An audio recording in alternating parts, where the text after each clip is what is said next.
to the old and to the new. We rededicate this song to you.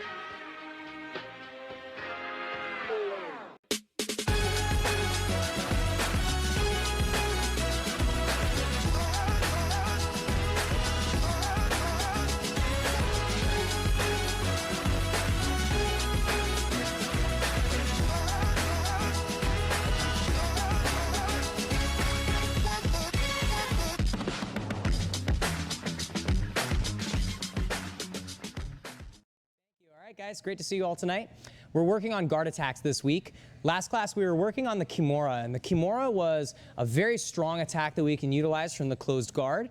This is going to be one of the main attacks that we use when our opponent's hands are on the mat. So tonight we're going to be looking at another submission. That's going to be the armbar. I'd like to first talk a little bit about the armbar itself, and then we're going to talk about how to actually do the mechanical aspects, and then of course more of the specific ways to set it up. So the armbar is a very basic submission.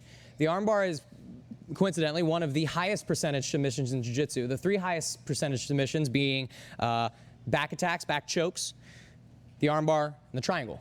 Right? These are the three most highest percentage submissions you can learn. Now, the armbar is interesting because the armbar is really high percentage, especially when done from the top position.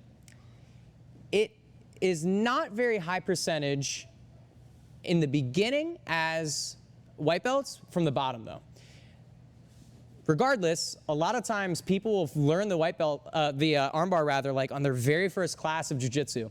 And I want you guys to understand that the armbar from the closed guard is a very difficult technique to hit live. It's taken me personally until late blue belt, early purple belt before I was actually able to start hitting the armbar on people live. Now, we're going to explain why when we talk about the actual technique tonight.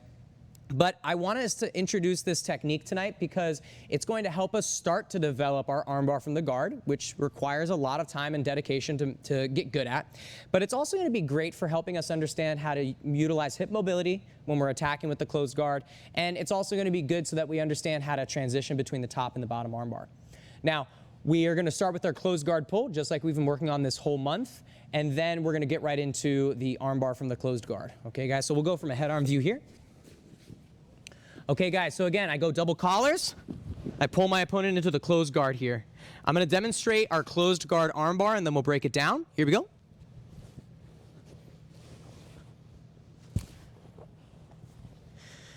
So the closed guard armbar, as our armbar, same with the armbar from the top position, is where we're creating extension of our opponent's arm so that we can hyperextend their elbow.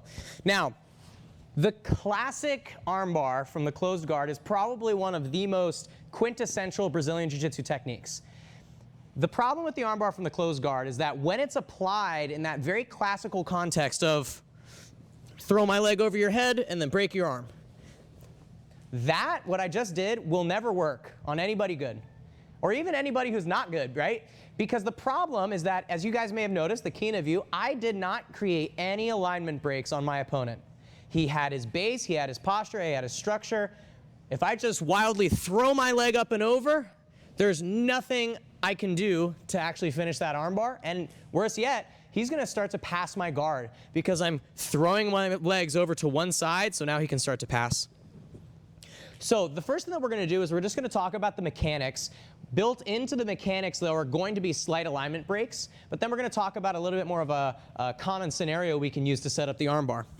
First things first, I want to start to break the structure of his body by separating his elbow from his body. This should sound kind of familiar from what we did with the Kimura. So what I'm going to do is I'm going to start to create an elbow grip on his far arm, and I'm going to also use a wrist grip here on his wrist, and I'm going to arm drag to pull his elbow right into the center of my body. An indicator for the armbar is anytime my opponent's arm goes across my center line. So the line bisecting my body, that would be the center line. So anytime his arm is across my center line, it's a great opportunity to attack the armbar. I'm going to force this issue by controlling his elbow. I'm doing a cross grip here. I'm hooking my hand from top to bottom, and my wrist is grabbing his wrist. So now I can pull his arm onto my stomach here. So now, once I'm in this situation, I've broken the structure of his arm. Now I'm going to start to break his posture and keep him down and broken towards me. So to do that, I'm going to use my left hand to grab his shoulder. So our arms are kind of making an X, right? My top arm, his arm here. My arms are making an X. I'm still holding on strong to his elbow. Now, from this position, I'm going to start to pivot on my back. It's important that I keep my head off the floor when I do this, and that I'm trying to keep my hips up off the mat as well. So you can't quite see, but my hips are off the floor. So that way I can pivot a little bit better. To help me mobilize my hips, I'm going to step my left leg, or whatever side is the arm that I'm attacking, that leg on his hip. I'm keeping a good pinch here with that leg. I'm now going to start to bring my ear to his opposite side. So as I do this, notice how my head and my shoulders are off the floor. That helps me spin a little bit easier on my back. Notice though, my right leg is not just doing nothing. My right leg is going to start to climb up his back, almost like I want to kick him in the back of the head with my ankle. But this action here is helping me keep his posture broken down. I'm still maintaining regulated tension on his arm, so I'm not just pulling as hard as I can, but I'm also not just cosmetically resting my hand here.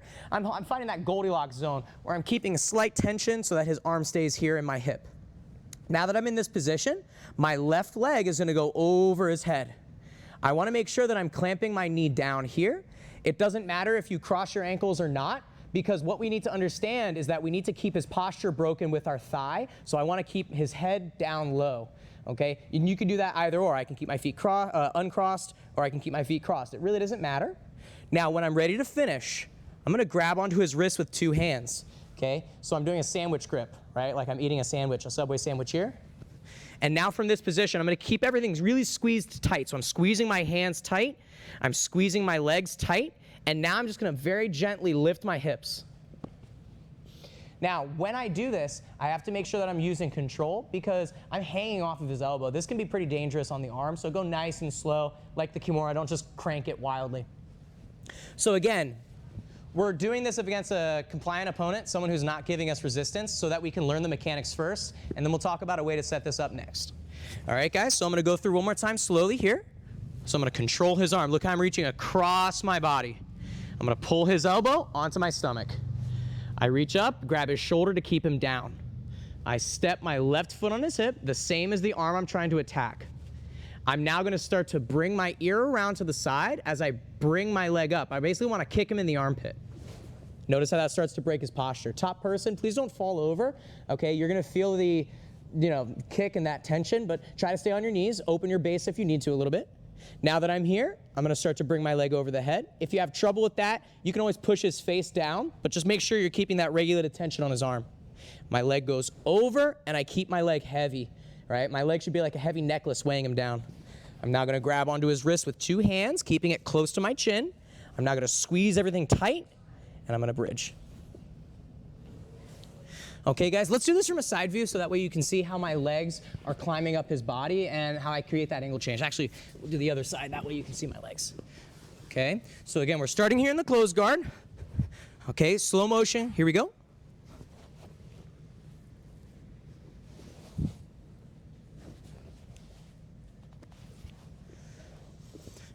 So our armbar from the closed guard. As you can see, the armbar is a pretty, I don't like the word advanced, it's just a very detailed technique. There's a lot of moving parts. So this is good, right? This is gonna really help you sharpen your confidence when playing guard and understand your mobility options. But it's gonna be a bit of a challenge to get this one. So let's spend some time on that tonight. Any questions, everyone? Yes? Is it sloppy or just bad form to front your shoulder back there? No, not necessarily. Cupping like this, like turning my hand out, that's kind of a weaker grip, as opposed to this. It's now I can use my lat to pull down more. Here, my elbows are kind of an awkward angle. It's not wrong necessarily, so feel it out. If you feel comfortable doing that, then no, by all means, go ahead. Alrighty, guys, let's try this out. Find someone similar in size, and then we'll get to work. 1, 2. All right, guys, this is looking good. So one of the main reasons that the armbar from the closed guard is a particularly it's like a white belt trap. White belts learn the armbar from the guard, and then they're like, sweet, this is such a great technique. Let me just do this all the time. And the thing is that they try to do it all the time, but because they don't have great understanding of how to maintain broken alignments, they're just basically gonna throw their legs around and then just get their guard past a whole bunch. So that's why I really want us to be very specific with how we're attacking this armbar from the guard. Take your time with it, okay? Don't attack the armbar from the guard if your partner has good alignment. There's no reason to do it, okay? You're just gonna let them pass your guard for free. So break their alignment down first, and then you can attack the armbar from the guard. Now again, the armbar from the guard is a great technique. It's one that requires a lot of dedicated time and effort. However, it's one that you can also kind of find yourself falling into, right? So just as a quick tangent here, let's say if I'm attacking the armbar from the mount, which for those of you who might not remember, the mount is just the closed guard, but you're upside down. So look, the exact same sort of series of events occurs here, right? It almost looks identical from what we just did. We're just on top. But sometimes when I'm attacking the armbar from the mount, my opponent may try to bridge and turn into me, in which case, look, it's now going to turn into the armbar from the guard. And so now we have the ability to finish it from here as well. Vice versa, if I'm attacking the armbar from the guard, maybe my opponent gets overpowered with my legs and they start to fall over. Look, I just follow them and now I attack the armbar from the top. So the armbar from the top and the bottom obviously can be switched back and forth, and that's a very important detail to use when you start to get more offensive with how you're attacking this. Now I want to touch quickly on safety with the armbar from the guard, and then we're going to talk about actually like combining this and having some higher level setups. First things first, if you're doing the armbar from the guard, you need to understand that you are putting yourself at a slight risk in that you can get stacked when you're attacking the armbar from the guard. So if you don't know what a stack is, being stacked is when your opponent rotates you up onto your neck like this. Coach Seth is stacking me. I am stacked. There's your vocabulary lesson for today, okay? Understand that if you're trying to attack the armbar from the guard, this is something that can happen. So with that in mind, attack the armbar from the guard only when you're comfortable in this type of a situation. If you're not comfortable here, then you might want to wait and practice some more and get used to this. Now, here's what I want us to think about though. If we maintain strong alignment breaks, specifically the strong posture break of keeping our leg flared wide into the back of his head, it should be very difficult for him to stack me. Now, here's what I want us to practice. Here's what I want us to practice. Your partner is going to stack you. We're going to let them. And we're going to abandon the armbar. I want us to understand how to recognize that we're in a dangerous situation for our neck, abandon the attack, and go back to the safety of our guard. Because, again, this is the white belt killer. They get the armbar and they're like, no, I'm going to finish this. I'm going to finish it. No, I'm going to finish. Right? And then they get their guard passed. So here's what the drill is going to look like. You're going to attack the exact same position, okay? So everything's the same. Remember, guys, I'm reaching across here. I'm pulling his elbow in. Maintain the posture break. Step. Some of us are like doing hip escapes for no reason. I'm not hip escaping here, guys, so I shouldn't scoot my hips away from him, okay? That's just creating too much space. All I'm doing is spinning on my back as I kick that leg up high. All right, I'm going to step over the head. Now, I'm just going to be loose here. I'm not going to squeeze tight. I'm going to let my partner start to stack me and roll me up. As soon as I feel uncomfortable, all I'm going to do is bring my leg back over and just go back to the closed guard. See that? So we'll do the whole thing nice and smooth.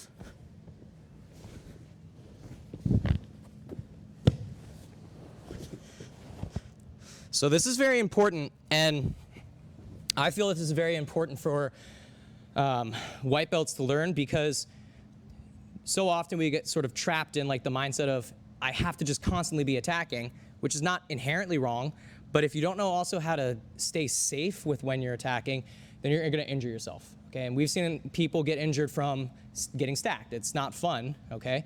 So I want us to practice this. We're basically just going to bail on the armbar. We're going to attack it, set it up, but our partner's going to stack us. Maybe we didn't get a good alignment break. They're going to stack us, so just bail out. Throw your leg back over and just go back to the closed guard. All right, any questions on that? Let's try this, guys. Remember, stay safe on your neck. Don't just suddenly roll up onto your partner when you're stacking them. You know, give them some time to react, and when they feel uncomfortable, they'll throw the leg back over and reset guard. Okay, let's go, guys. 1, 2. So one thing I always encourage is don't accept your partner stacking you while they still have their alignment. you're not gonna, it's a hard ask to try to finish the armbar at that point. I'm not saying you can't do it. I'm saying that, is it worth hurting your neck just to finish an armbar? Probably not, I'd say. So it's important to realize, like, if I'm getting stacked and, you know, I don't have it really tight, I'm just gonna abandon, just go back to guard. Okay, live to fight another day. Now let's talk about some ways to set up the armbar from the guard. We're gonna look at two different options tonight. One will be kind of a combination of another attack that we looked at recently, and then another one is gonna be more of, again, kind of like a reaction. So you can think of this like offensive, defensive. We're gonna start with more of the offensive technique first, the offensive setup. So there's a submission that we looked at recently that can work well with combining with the armbar, and it's gonna force our opponent to make a reaction that will allow us to control their arm. So remember, the indicator for the armbar is when our opponent brings their arms across our center line or they start to extend their arms. So one way that we can force our partner to make that movement is by threatening a cross-collar choke. So again, if I'm here, the cross-collar choke that we looked at last week, as I start to attack this choke and break his posture, he might try to use his arms to push me away. You see how he's starting to extend his arms? This will be a good opportunity for me to then transition into the armbar from here, so that I can finish, right? But again, I need to find that reaction. If I can finish the cross-collar choke, I'll finish the cross-collar choke. But if as I'm attacking that cross-collar choke, he brings his arms in, see how he's really trying to push me away here?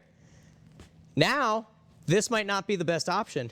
Maybe now, I should take that arm he gave me and attack the armbar instead. So you see how we can again combine this with some of the attacks that we've learned previously. So one more time, I'll show the whole thing slow motion.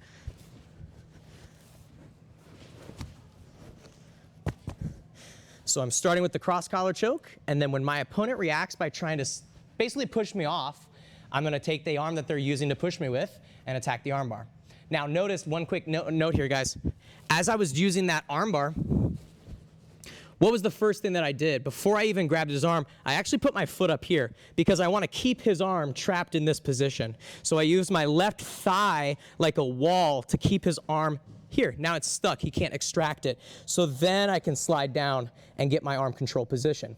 Remember, the first way that we were setting this up was just a very mechanical way where I grab it and put it there. That's not always gonna happen. A lot of times I need to have them make the mistake for me, such as by reaching in to defend, and then I punish them by putting a wall there. Now they can't extract the arm. Now again, look, I turn the corner, my hand can just stay in the same position on the shoulder. As I turn the corner, I'm ready to finish the armbar. So this is an offensive variation, an offensive setup when we're attacking the cross-collar choke, how that can combine to the armbar. But now let's look at a more defensive reaction. From the closed guard, my opponent needs to do something in order to attack and pass. They need to break my guard open.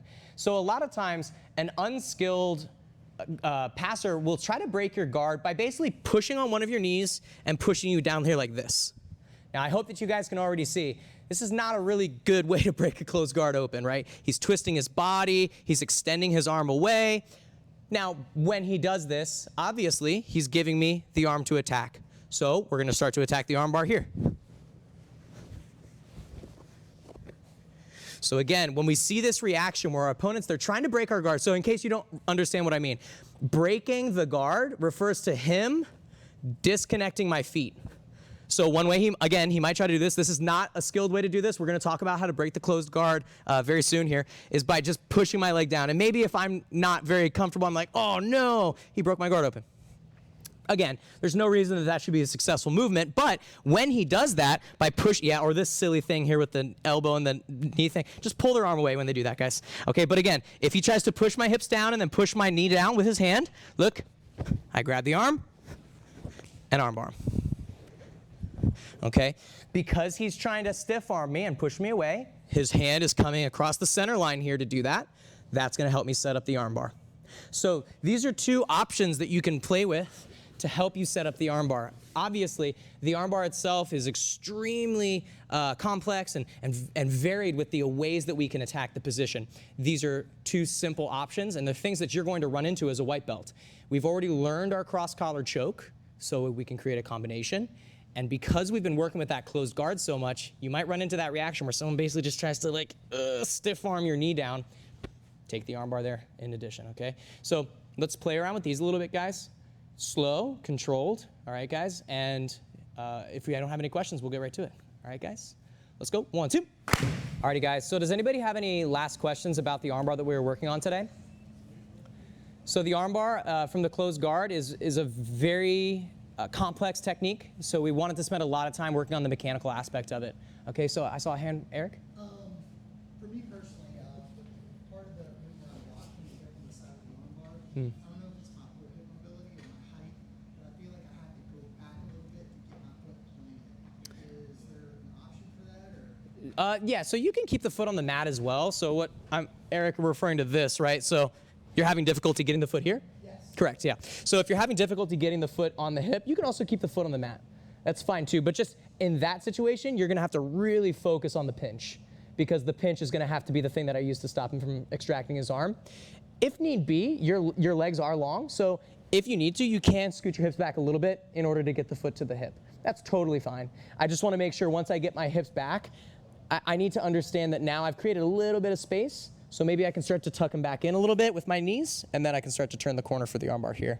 Right, but that's not wrong at all. You can definitely keep your foot on the mat. Just make sure you have a really tight pinch. Alrighty, guys. So I'd like us to now start to move into some specific training. We're gonna get a chance to use this armbar. I need you guys to really focus though on staying safe with the position, okay? If it starts to hurt and get uncomfortable when we're attacking the armbar, let's just reset to guard. And just remember that the armbar takes a long time to get comfortable with, okay? We can modulate between the top and the bottom position with the armbar, but the armbar from the guard and finishing that, it's gonna take us time. So let's focus and really try to be thoughtful with our approach when we're training this one. All right, guys, any questions? All right, yes, Melissa. If the person who is on the top frames with their left arm, stopping you from shooting the leg up, Oh, sure, yeah. raising the leg, are you still able to You're talking about the closed guard thing, where here and he's pushing my knee and like he's holding my knee down? Or just in this, I'm trying to clear my head. so that is left hand right oh, sure. knee is for pushing his elbow back into your thigh. Sure. Yeah, so like here? Yeah. So when they're using this other arm to kind of impede my rotation, I can always start to control that arm as well and start to gain some lever control here. Because remember, posture can be controlled either through direct control or lever control, right? So I can directly manipulate his posture, or I can utilize a lever to manipulate his posture. So if I'm having trouble, if he's like using this elbow to stop me from turning, I can always control that arm and help build it up here. For the other example, if he's blocking my leg with this arm, it's gonna be the same thing. I can start to control here and then throw the leg over. If I encounter any sort of frame that's giving me an issue, remember, what do? If we encounter a frame, we just change it into a lever, so that way we can continue to our goal.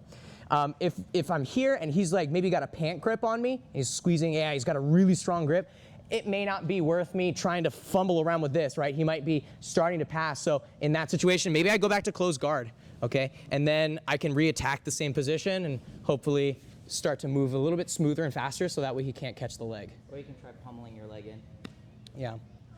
All right, great questions, guys. So.